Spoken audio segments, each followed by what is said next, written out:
Within our company, we have 6 core values: focus, accountability, communication, integrity, winning attitude, and leadership. And those are the things that we use internally. If you come to our facility, we send emails at least once, I would say every other month, and it's like, here's our core values. Because, as you participate in a growing industry, you need to make sure that everybody's aligned. And that's kind of the starting point to where you're at. And I'm sure that you've seen this with coaching. That's the biggest probably opportunity, is when you go into a team and not everybody's aligned. And the two things everyone needs to be aligned are on: what is the mission, what are we all trying to do together, and then what's the value system, kind of what's our internal rules and accountability for one another to get that done. Welcome to Grow Think Tank. This is the one and only place where you will get insight from the founders and the CEOs of the fastest growing privately held companies. I am the host. My name is Gene Hammett. I help leaders and their teams navigate the defining moments of their growth. Are you ready to grow? Leading by example is not just a popular phrase. It's actually the way companies grow fast. I talk to a lot of founder CEOs through this podcast, through my clients, and all of the things that are necessary for you to grow start with you leading by example. If you want your employees to communicate more effectively, well, of course, you got to lead by example. If you want them to be more courageous, more confident, lead by example. If you want them to be more organized, lead by example. Because no matter what you do, they will take little cues from you, just like small children take cues from their parents. We don't even realize it, but you must lead by example. My guest today is Aaron Riley. He's the CEO of CannaSafe. They're a company that does testing on cannabis products so that it's safe for the consumers. So really appreciate the work that they're doing out there to make sure it's safe for all of the people that are using it. I'm not a user, by the way, but I do appreciate this. Now, Aaron and I talk about leading by example because it is the way he sees the company's growth, the way he sees the way they've been able to get to number 13 on the Inc. list, for example, is because he is very competitive. His other executive team members are very competitive, and they've instilled that across the company and hired people with values around competitiveness. So we talk about some of the details today. We go into, how does he really motivate employees? How does he really connect with them and keep this going?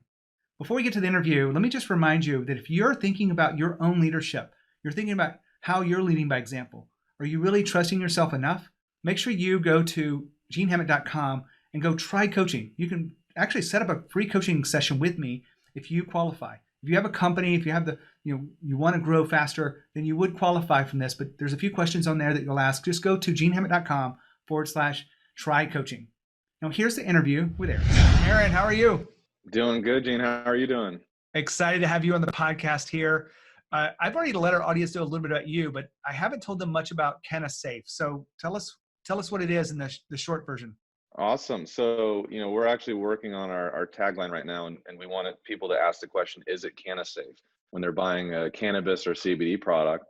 And what we do is we're an analytical testing laboratory, and we're responsible for providing data to cannabis producers and manufacturers that tests for pesticides, heavy metals, potency, terpene content. So kind of twofold approach of making sure the dosing is accurate, as well as is the safety components met for the requirements, whether you're in California or on a national level. Well, I haven't had too many different companies in here in the cannabis world, but you guys don't actually make cannabis, but you actually do the testing that makes it safe for consumers. Is that about sum it up? That's a great way to put it. Yeah. So we don't actually sell any product. We're kind of like the regulatory agency. I ask people all the time, like, would you buy a diamond without looking at a GIA report, or would you buy anything, if you knew it had never been tested? And most people say no. We do the same thing for cannabis. We make sure it's safe, make sure that you know what you're getting. Love it. Well, you had an impressive run over the last few years. You had told me the pathway with this, about 150,000 the first year, but then this last year, close to 20 million. Is that about right? It's like drinking out of a fire hose. Wow. It's kind of ironic. We had sales days touch our, my first year's revenue, and that's pretty crazy for it to happen in that short of order. Well, I know that it takes a team behind you to grow this fast. And that's one of the things we focus on is what kind of leadership and culture principles are necessary for fast growth companies. We can't mimic the strategy and the industry that you're in and the demand for that kind of stuff, but we can look at what companies are doing that activate this kind of growth and lay a strong foundation. You were number 13 on the list. I've been asking people the same question. How did it feel to be ranked number 13th and have a 12,000% growth rate in 3 years? It was amazing, and as you said, it was, no one person on any of the Inc. list is responsible for their own growth. It definitely took a team effort. But for us, it was, it was an incredible journey, and I actually didn't realize how they calculate the number. So we were doing our math. We were like, oh, we had 4,000% growth. That's like really good. We'll be top 100 or top 150.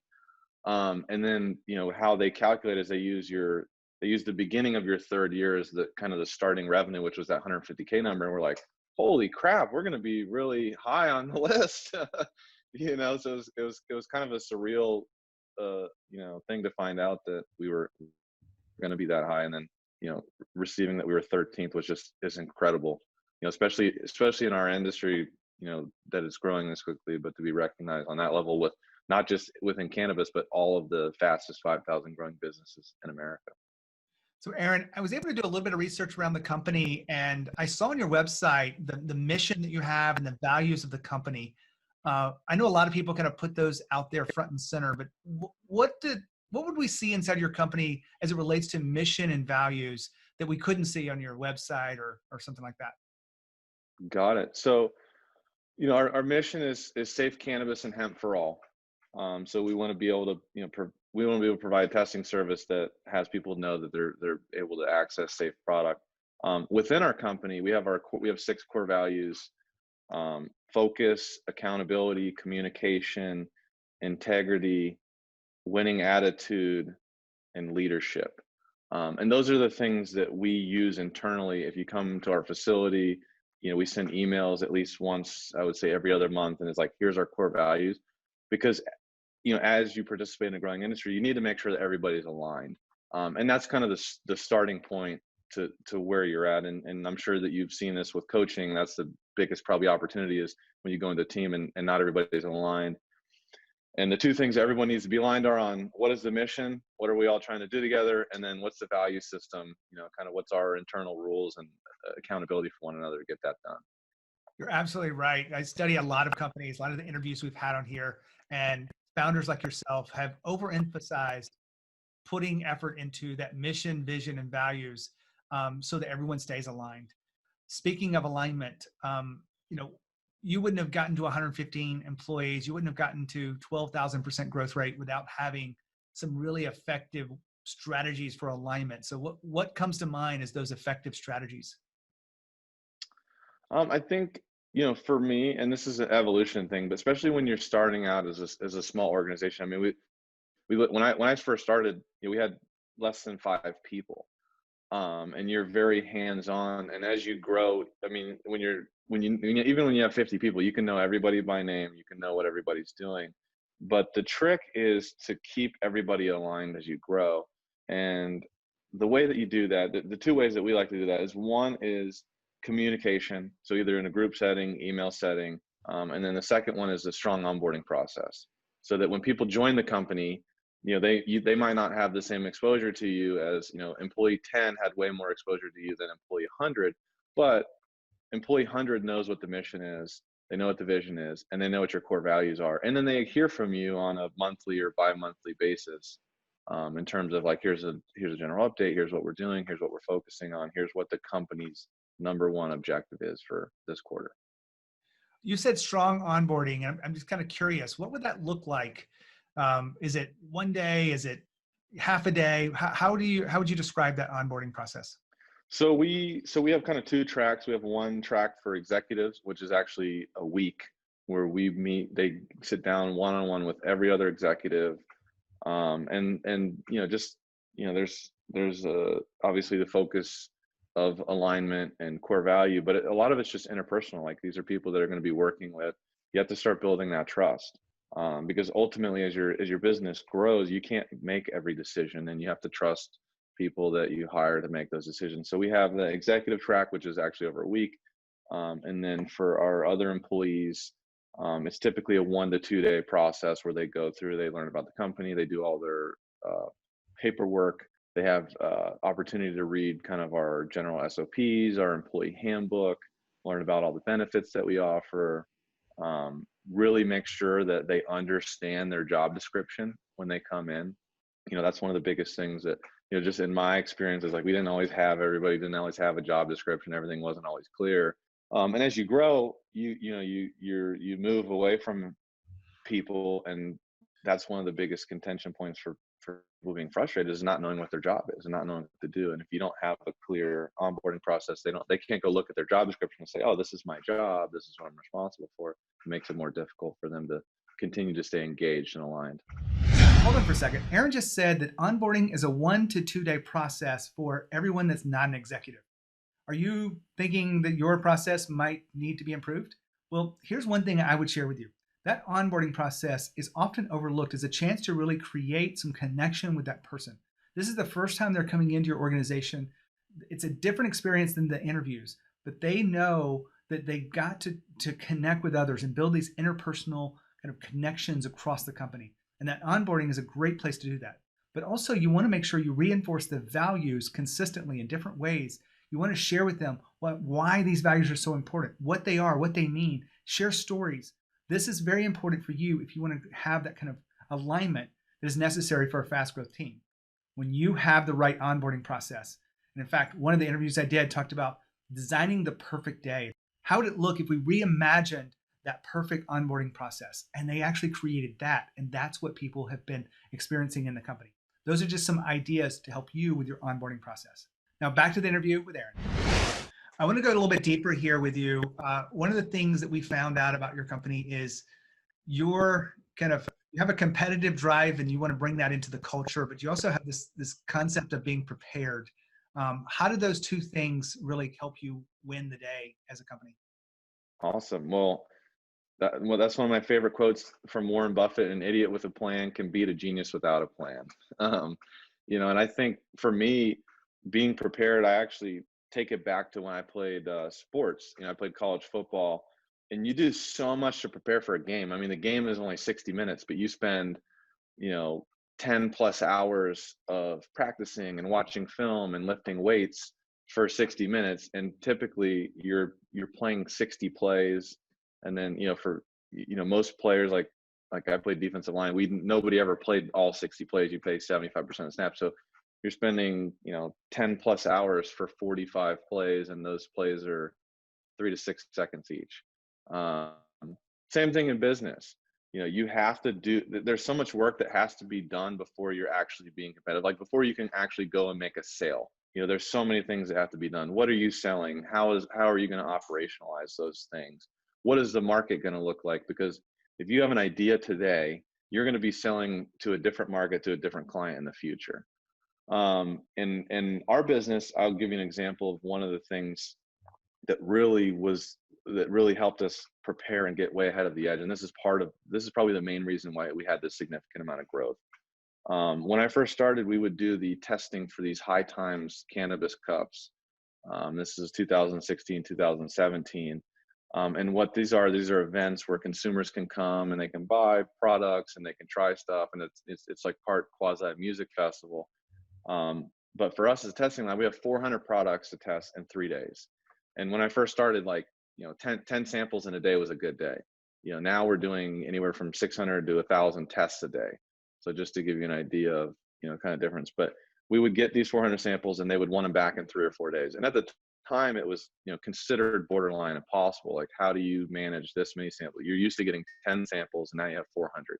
And you have to get them back in the same amount of time that you were getting back 10 samples.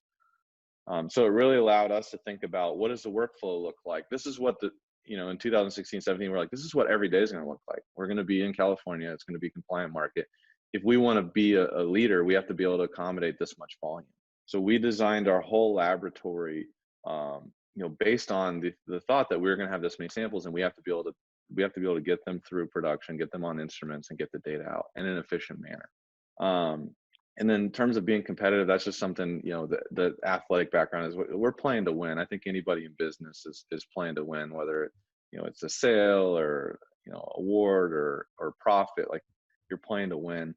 And we've definitely taken that approach here. We want to be We want to continue to be market leaders. We want to continue to be hungry. We want to continue to set the bar to what the expectations of the industry are from our niche. Aaron, I appreciate you saying that. I'm smiling a little bit on the playing to win. I wrote down in my journal, the one thought for the day was play to win. So it was meant to be our conversation today. It was meant to be play to win. I want to ask you something, around leadership, because it's one thing for you to bring your competitive nature from maybe your athletic, or it's probably, if you're like me, it's very natural to just be competitive. It could be cards, or it could be Monopoly, or it could be anything. But how do you instill that in others as a leader? So I like to lead by example. I'm very fortunate. Who was actually my best hire was actually featured by Inc. And it was Antonio Frazier, he's older than me, but he's a former teammate of mine, and we actually used to go each other in practice. So, he's my number two. So number one and number two at this company are former athletes who actually used to battle it out in practice together. And we take some of that approach to business, but we motivate people by really changing the expectations of outcomes, right? People don't really know how to push themselves just on a normal basis. People don't really understand what's potential. And that's one thing I think we do. We're like, hey, this is what we want to get done. And, oh, that's impossible. And they're like, no, it's not. Not if we all come together and we do that. We can deliver this. We can deliver it for this time. We can deliver it for this price. We can deliver on this project. So there's really, and it starts to, people's wheels start to turn when they get a little taste of that, right? When you win a game or an event or whatever, you get a little taste of that. So another thing we've done is we have Employee of the Month, and we give away really cool swag. We have a backpack. We have an award program for somebody that comes up with an innovative idea. They can win a vacation. So we get so we try to instill some competitiveness within our employees that's checked on a monthly basis, right? Everybody wants to be Employee of the Month and get a parking spot or get a bag or win a prize. And we do it so that the outcome of that competition benefits the culture, the company, and our productivity. One more second here. Aaron just said people don't know how to push themselves, which is absolutely true. A lot of people that are inside working for your company don't know how to push themselves. They show up, they get the job done, and that's great. But how do you challenge them to grow even more? How do you challenge them to go through the uncomfortableness of it, have more confidence and courage? Well, one skill behind that, and it's one of the number one skills that you have to have as a leader, is the ability to coach them. I've been a coach for 10 years, and it's something I've learned over the years of doing this with founders and CEOs. But how do you coach your people? Well, you want to ask questions. You don't want to respond with what you should do. You want to ask questions to understand, seek to understand first. It's a really good mantra by Stephen Covey. So that's my take on this, to challenge people to the next level. Now back to Aaron. That Employee of the Month thing, is it based on certain things like around values or around work or around something else that you guys have determined is important? So it's actually voted on by everyone's peers, and as you said, it's based on kind of value alignment. Did this person go above and beyond for their teammates? And then did they have a crazy production month? Like, just to give you an example for finance, maybe they put an extra 10 hours a weekend to get an audit done. Or maybe an individual set a record for prepping the most amount of samples. So those are the type of things that we like to recognize. So Aaron, you're a young guy. I'm a little bit older than you, but you have a lot of maturity in your ability to lead. Where do you think that came from? It came from starting early. I think that's one of the things I'm very fortunate to have happened. And I always encourage people, is like, if you have an idea, if you know what you want to do it now. Don't wait. This is, I'm very fortunate, but the biggest reason that I've been able to develop this level of experience and skill is basically because I started when I was 21, 22. I'm 8-9 years in of experience. And, as you mentioned with your corporate America experience, you had to go, once you had put in your time, you were ready to go out and do it. And that's a differentiator. It's just the amount of time spent. I think it's 10,000 hours to become an expert at something. And the faster you are, the younger you are when you get there, the greater increased chance of success that you're going to have. I want to go back to something you said about lead by example. And I believe that too. And I see this across many things. A lot of CEOs and founders probably listening in today are busier than they want to be. And maybe that's because they haven't empowered their team. They have some inefficiencies in their process. What is your number one kind of hack to being less busy and actually being the leader that you want to be? Oh, that's a good one. Because I struggle with that myself, just because, I think just the competitiveness thing and wanting to win so bad, it's hard to turn that off. But for me, I have to make time for things that I want to do. So I'll go through different spurts where, like, I'll have a personal focus, like right now, I actually have two personal focuses. One is health. So I've been working out very diligently, waking up at 5 a.m, several days a week, getting my butt kicked. And then the other one is personal development. So I've been, reading, having conversations with mentor. Right now my goal, and one of the things too, just to hold myself accountable, and my team does this, another leadership trait, is we put out what we're working on, right? So you have your company stuff that you're working on, but what are you working on to become a better person? Whether it's like a family commitment, health commitment, personal development commitment. So for me, mine is to read a book. You want at least one personal development book every month until the end of this year. And actually, that's funny. I see on your bookshelf there, Traction is a really good book. I'm actually about halfway into that one, and some great insights there. Yeah, I want to make sure this is clear to our readers. You have goals for individuals across this, and I don't know how you share that, but you actually share your personal goals. Someone maybe want to be a better father, better mother, or maybe spend more time with their aging parents, whatever. How do you track that, and how do you keep people accountable to those personal goals? So they have to share that. They have to write it down. They have to share it so that we all know what everyone's working on. And there's a bunch of different templates, Smart Sheets, Jira, any of these project management softwares, but that's actually one of our buckets. It's like, what are you going to work on? Like, so hey, we have a meeting in December, and I put that I was going to read at least one book, at least one personal development book a month. And I'm going to have to say, green, yellow, red, and what was the outcome? What happened? Did I do this or not? So it holds everybody accountable. And the same way goes for somebody who, wants to be a better father, or somebody who wants to start working out. It's like, you're going to work out X amount of time, or you're going to spend X amount of time. You're going to drop your kid off at school every morning. Did you do it or did you not? And that's part of the critical component to that too, is what is the measurement, right? Because you can say, oh, I'm going to work on my health. Like, I ate a salad, but like, how are we going to measure whether you did what you said you're going to do or not? Well, Aaron, thank you so much for sharing even the personal side of your leadership styles and what you're doing with the culture. It's really something I'm impressed with. Lead by example is a really important piece to this. So thanks for being here. Awesome. Thanks for having me. Another great interview in the books here. Love being able to share these stories with you about what companies are doing, what leaders are doing. Aaron is a young leader, but he also has a maturity around him that really allows you to see how they are able to grow fast. Now, the market they've in has been exploding, but how did they manage that kind of growth? Well, they had people that live by the values. They understand the mission. They were aligned. All of those things are necessary if you want to keep the kind of growth that you want going.